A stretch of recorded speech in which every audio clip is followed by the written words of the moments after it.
Yo, what's good, family? It's your boy CMB.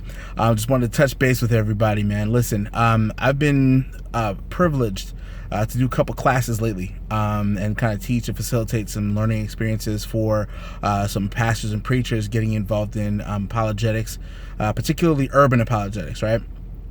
And one of the things that I want to challenge the church folks, whether you are a credential holder, as they say,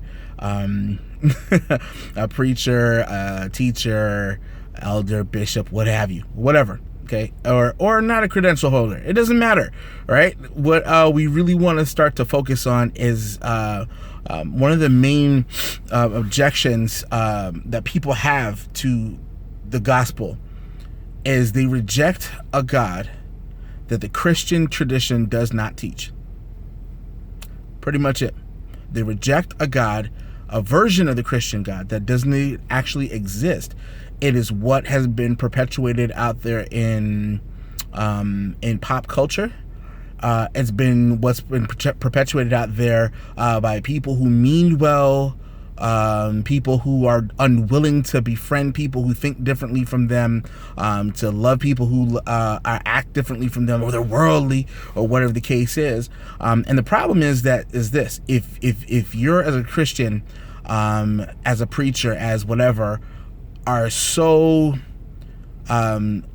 deep, quote unquote, that you can't associate with anybody that's worldly, you don't befriend anybody that's worldly, you don't have any kind of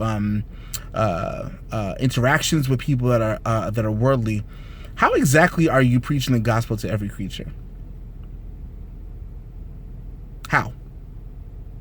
I don't understand it now. I've never understood it before. But if we're only focusing on those that are saved, right, we're not doing our job.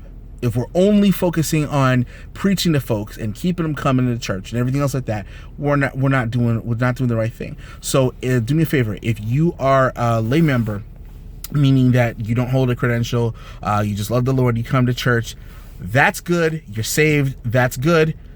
Learn how to develop into a disciple maker, because that was what the mandate is. Jesus said, "Go ye therefore, teach all nations, baptizing them in the name of the Father and the Son and the Holy Ghost, teaching them to observe all things whatsoever I've commanded you." Teaching them to observe all things whatsoever I've commanded you. Okay? That's the Great Commission. And we need to get on our job, y'all. The world it's rapidly changing. And if we're not getting back to basics in this Christian faith, we're going to miss the mark. All right? Love y'all with the love of Christ. And I'm going to holler at y'all soon. All right? CMB, I'm out.